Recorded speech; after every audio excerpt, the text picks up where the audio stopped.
I would not say that parapsychology is a part of psychology. Rather, the way I would phrase it is that parapsychology refers to a theme that is studied by psychology, but is also researched by biology and physics and anthropology and a number of other disciplines. And it mostly refers to two hypotheses. The first one is the hypothesis that human and other beings, animals as well, non-human animals, are able to obtain information that is not mediated by the senses or reason. That is, to give an everyday example, the many cases in which a person may say, I had not thought about a friend of childhood for years, and then I started thinking about her, and just today she sent me an email. And so when you have those types of observations, one of the hypotheses is it's just random.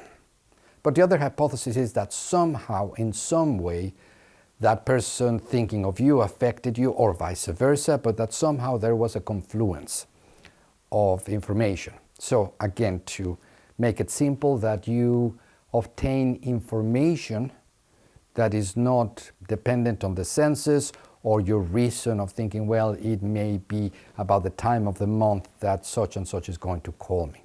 So that is one hypothesis.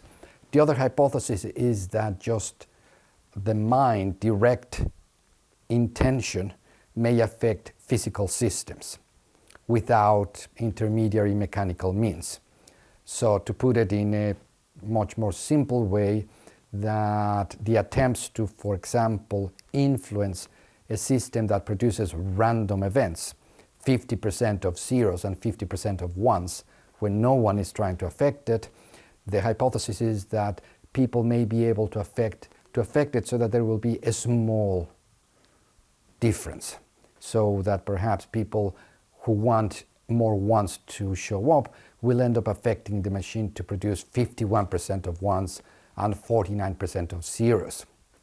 Now, to put this in everyday terms, this has also some bearing on things that people may take for granted and talk about, but are not usually considered within mainstream science.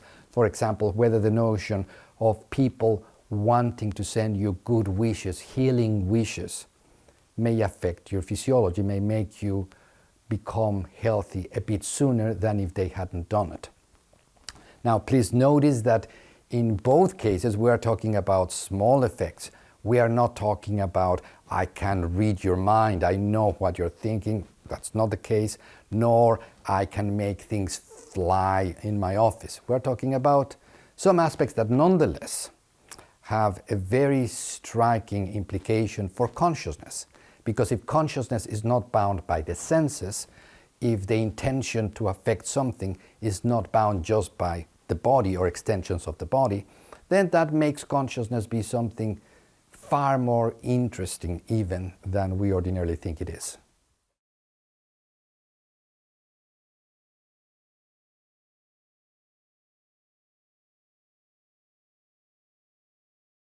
I do not like the term because for me, parapsychology refers to things that are normal, not outside of the normal, not supernatural. Rather, it is natural, are things that have to do with us. We are far away from having a comprehensive explanation, but all of that for me is part of the natural world. So to be able to think, well, we are somehow intercommunicated, affecting each other more than we think we are, is part of who we are, part of consciousness as it is.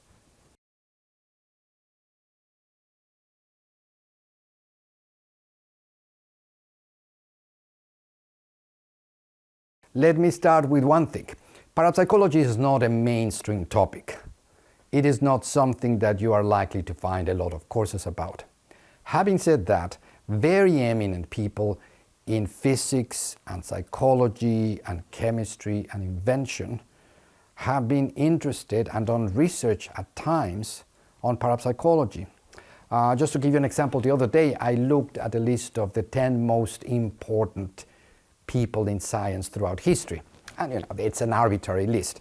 But nonetheless, they had their Number one, Albert Einstein. And people don't know that Albert Einstein wrote a preface to a book on telepathy. He was open to it. He was not somebody who was focusing on it, but he said, well, from what I know, this is something that has to be looked at.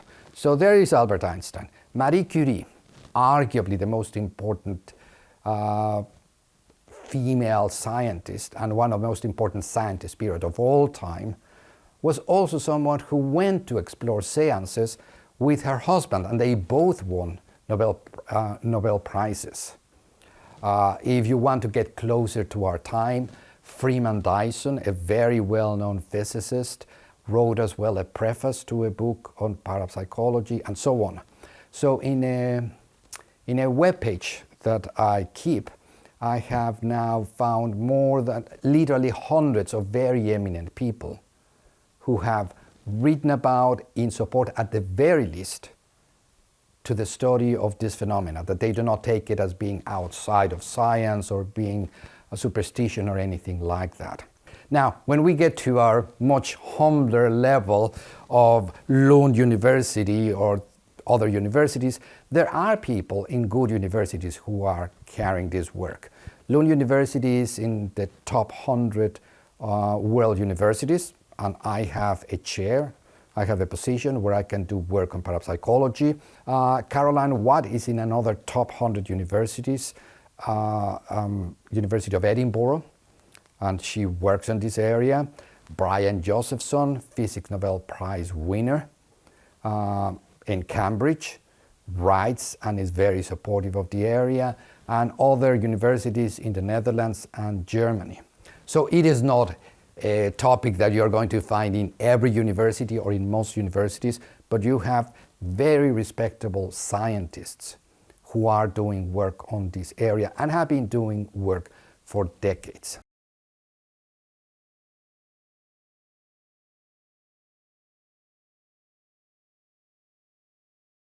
A meta-analysis is a statistical analysis of all of the studies that have been done in one topic. So, for instance, do we want to find out whether aspirin helps people who have had a heart attack not to have a second attack? What you will find, again, because science is not something that is simple and homogeneous, what you find is that typically there are a number of studies who have found that aspirin is helpful. There are some studies that have found that aspirin is not helpful, and you will probably find some studies in which aspirin was actually injurious. It harmed people. So when you look at almost any area, you find that there is no homogeneous set of studies where everybody is finding the same thing. That's not the case. The world is a lot more complicated, random, with different researchers, different participants. So why do you do a meta-analysis? Well, you accumulate all of those to see, well, on average, taking all of this together, do we find some evidence? Do we find that aspirin works or it doesn't? Now, in the case of parapsychology, what you find is that we'll talk later about Ganzfeld, a kind of research in parapsychology. You find that some people, very capable people, have found supportive evidence that individuals get affected by what somebody else, let's say, is watching in another building. You find some studies that find nothing. So any single study is not going to give you the answer. In psychology and in medicine and in biology, just one study the results may be due to a number of different factors on the experimenter or experimenters, the environmental circumstances, the people participating, who knows, maybe even on solar flares. There are so many variables that we do not know. So what a number of people have ended up doing is just assembling all of the studies, supportive, non-supportive, and then try to answer the question, do we have evidence that psi-phenomena, parapsychological phenomena, exist? Do people seem to be affected by what somebody else may be watching somewhere else in ways that they could not have seen through their senses or could not have inferred by logic. And doing that, what I did was more than 10 meta-analyses, all of the meta-analyses that had been published, all of them, at the point where I published a paper in 2018, I look at all of them and see, well, how do they fall? Where do they fall? And all of them were supportive of parapsychology. All of them. Now, bear in mind that, having said that, there's something called effect size, which means just, does this mean that they were all supportive? Does this mean that now I can know what you're thinking about? If you go on a plane, I will know what you're thinking about? No. Mostly we found that, to give you a sense, that if people on average might guess correctly 25% of the time, the studies show that people were choosing on average around 34% of the time. 25% to 34%, not 100%. If people guessed correctly 100%, we would not be doing this interview. We would just do it telepathically. That's not how it works. And we would all be crazy, of course, because we would all be flooded by the thoughts of other people. So that's not how it works. Rather, it is that somehow people are guessing better than you would expect just by chance. And so, doing all of this, more than 10 meta-analysis, I found evidence. Since I published that in the main psychology journal, the American Psychologist, there was a response by 2 psychologists. And I think it was a very important criticism, because it just shows how poor the level of criticism is. Because their conclusion was that the data are irrelevant. I'm quoting them. So the data, the actual studies for them were irrelevant. For them to dismiss it was because they said, well, according to physics, these phenomena are impossible. So we do not need to deal with the actual studies that have been well carried out, that have taken into consideration previous criticisms. So they just said, well, we do not need to deal with that. So if you want to think about the ostrich approach to pseudoscience, if you will, that's what it is. I'm not going to deal with that. Why? Because I say these are impossible. Why? Because according to physics. But now remember what I told you earlier. There is no physics. There are physicists. Some of them good, some of them not so good. But even among the very bright ones, physicists disagree. There is one physicist, Sean Carroll, that they like to mention. Well, he says that these phenomena are impossible. But there are equally eminent, at least, physicists. Freeman Dyson was one I just told you. He died recently. Certainly far more eminent than Sean Carroll. Bernard Carr in the United Kingdom. And a number of others, physicists, who say, yes, we believe that psi phenomena are not incompatible with physics. So this is not to say they are right and the physics critics are wrong. Rather, we don't know. They are disagreeing. And they are both eminent and intelligent. And I think some are far more informed than one other person. But in any case, that's where things stand. So to conclude this little idea, in a meta-analysis, you look at all of the evidence that has been collected and say, is there something there? And the answer was, yes, there is something there.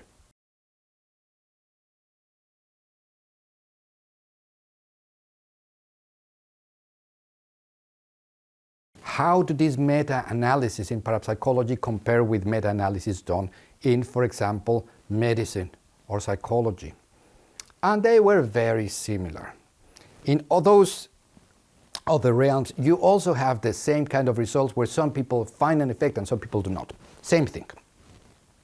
And the level, the effect size, let's say how strong an effect was very comparable, for example, in parapsychology and decades of study in social psychology. Very similar. Same thing with cognitive psychology, same thing with neurosciences. Some areas in neurosciences you find the same. Some people were using an apparatus that cost millions of dollars. Some people find something, other people do not. And you do a meta-analysis and you end up having similar effects.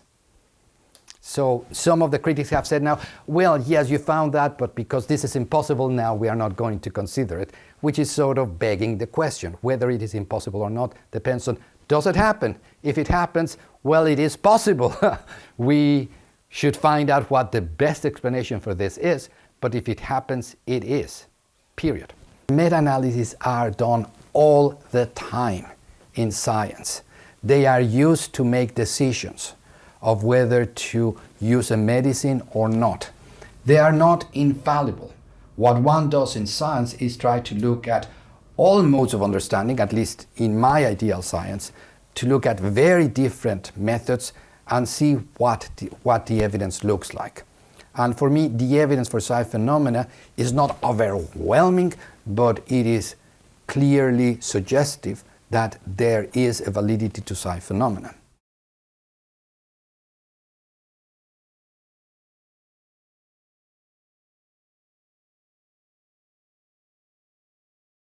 The person who came up with this sentence was not, as some people thought, Carl Sagan. It was Marcello Truzzi, a sociologist who was a real skeptic. He looked at the evidence for parapsychology, for and against, and in an article he said what he meant by that sentence is, well, when you have some results, you should first look at ordinary evidence.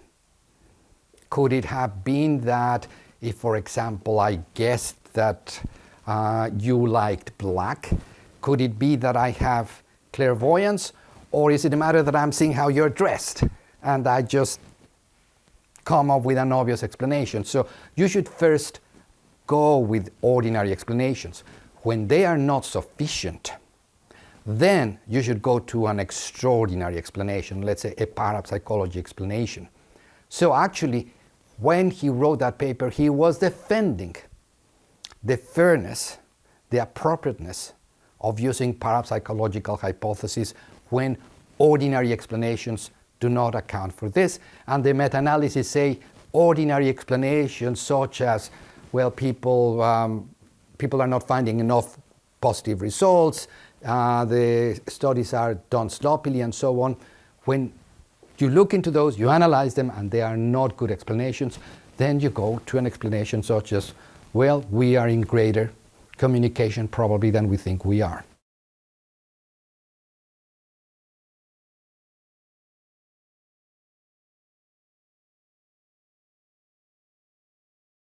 Ideally, there was something that one person attempted to do, Darrell Bem, a very eminent psychologist who has also done parapsychology, parapsychological research, and he tried to come up with an experiment that would be successful no matter who did it.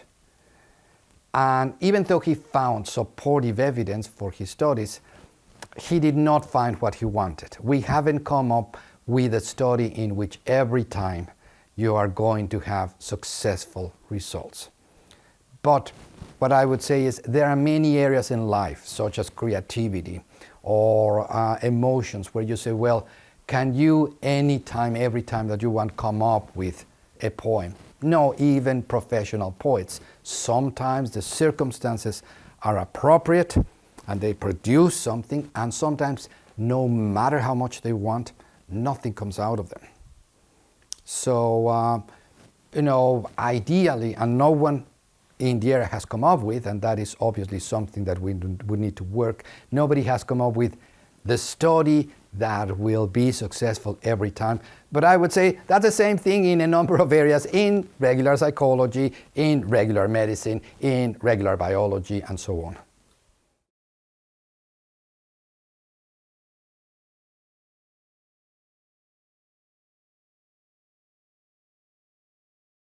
Well, let me talk a bit about the one you're interested in. It has been successful for decades now. It has been replicated, not all the time as I mentioned, but it has been replicated many more times than would be expected by chance, and that is called the Ganzfeld. And in a Ganzfeld, what you have is that the person is in a lab setting, and it is in a situation where you basically have the person have ping pong balls on their eyes with a red light in front of them. So their experience is only seeing redness. No shapes, no edges, nothing like that. And they are listening to white noise, the shh noise that has all of the frequencies, but no patterns again, and they are very relaxed.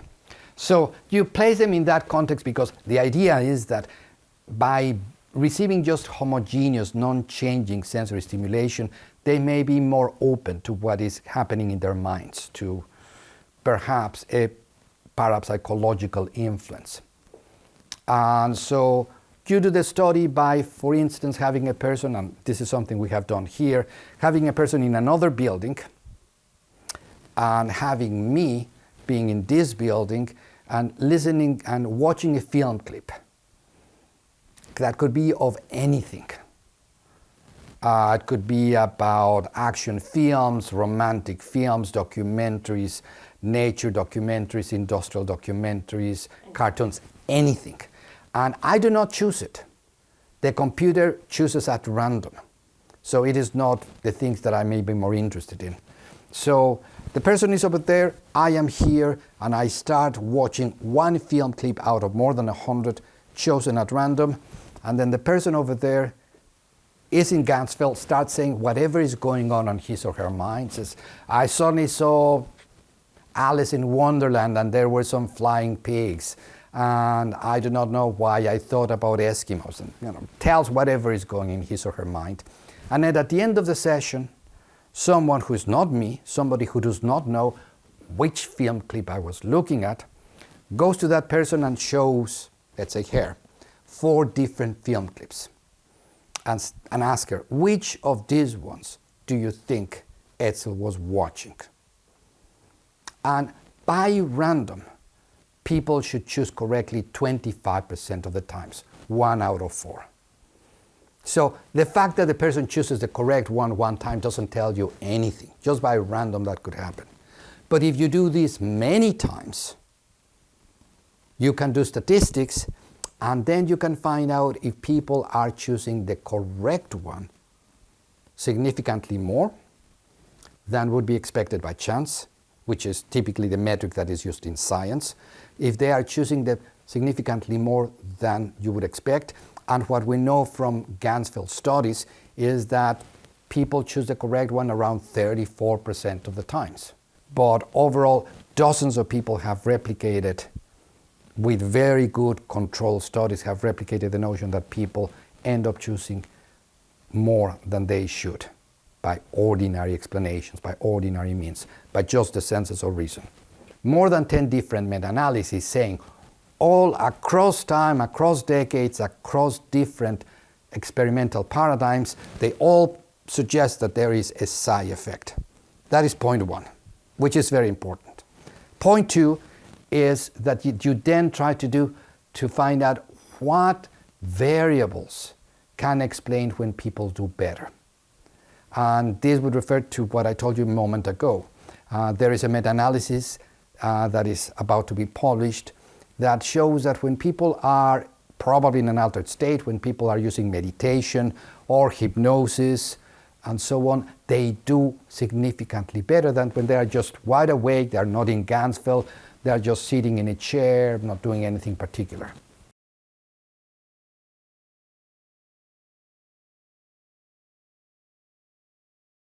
Let me start with the converse of that question. Sort of the received wisdom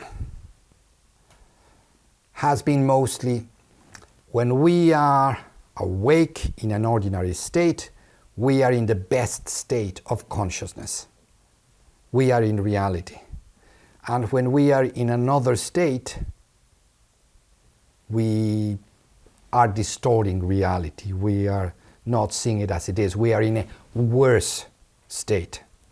That has been the received wisdom, and it is what some people continue to opine in a number of places, some academics, including one here in Sweden. On the other hand, you have a number of philosophers and scientists who would say now, well, what we think of as being in contact with reality is really a fiction. When we are in a waking ordinary state, we are distorting reality in many different ways. We have, for example, a sense that our experience is continuous, yet when we look at the brain, it seems to be very discontinuous. There are very, very small disruptions, if you will, breaks. We do not experience that we have a blind spot in our vision, even though there is one. There is one place where the fiber is going through the fovea, where you do not see anything, but your brain creates that gap. So you think all of this experience I have is real, is continuous, and it is not. It is somewhat of a fiction. Some let's say, meditation schools and some philosophers have said, well, perhaps in other states we can have ways of apprehending, of knowing things about reality that we miss in our ordinary waking state. We may become more sensitive at aspects that we miss when we are in waking state. So if you take that position, for instance, what is the best way to try to affect your physiology? Typically in a waking state you say, well, no, there's no way. Unless I take some medication, there's nothing I can do. But if you get into a fakir tradition where they start meditating for a long, long time and trying to become very preciously aware of different aspects of their body, they may be able to affect, for example, their metabolism, so that they end up requiring a lot less oxygen than they would ordinarily need. Or in the case of hypnosis, I may hypnotize you, and in your waking state, if I tell you, well, I'm going to do a tooth extraction, and you are allergic to anesthesia, so I'm sorry, but I have to do it. In your waking state, you probably are going to scream and say that you're going to sue me. But if you are a person who's responsive to hypnosis, I may give a hypnotic induction and then do the same extraction, and you will be experiencing mostly that you are in the beach in Lisboa or some place that you like, and not feel that much. So what we know, there is one paper in which I reviewed the literature, is that other states may have advantages over the ordinary state. It is not that the ordinary state is bad. It is good for certain things, but not so good for others. It is very good for perceptual stimuli that change, not for constant stimuli, for example.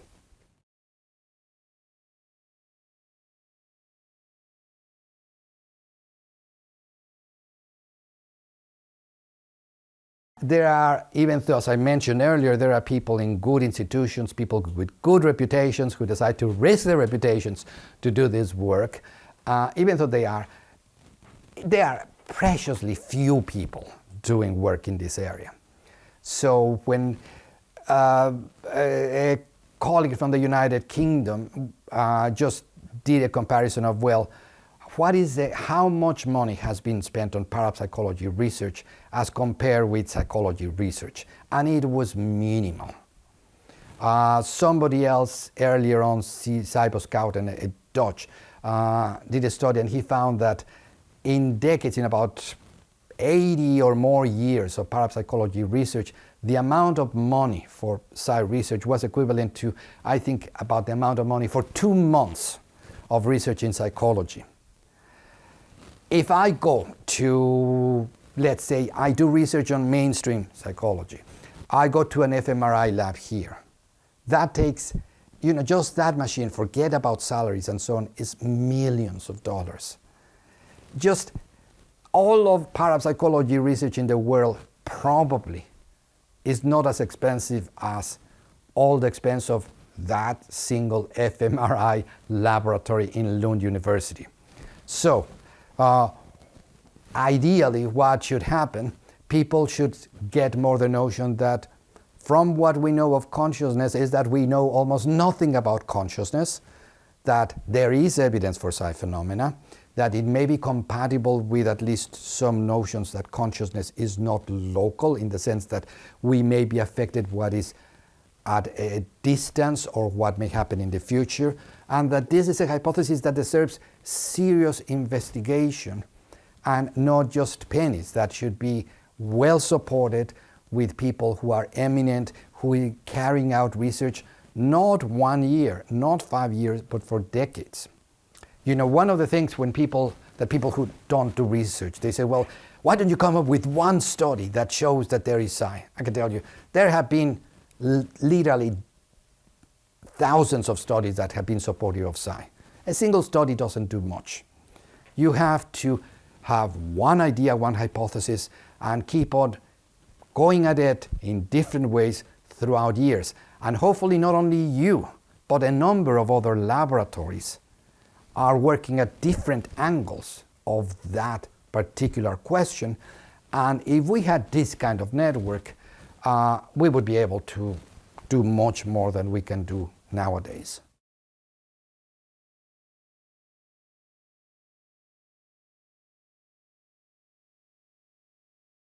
We are trying to work together, but still it is minimal, the number of people who are doing this. And you must also think that, yes, I can think, well, we are going to get together, but I'm interested in this area. I'm interested in altered states. I have a colleague in Ludwig Maximilians University in Germany, a very good university, top 100 university. He's not interested in altered states. He's interested in psychokinesis. So, we can collaborate not so much. And so it goes. It is a matter of density of people, of having so many people who are well trained. And also what happens in the field is that there are just few people who have very good training. There are many people who are enthusiastic, who read popular books, who say, well, yes, I am going to discover something, but no, it takes a long time of education to have some idea of how to do research.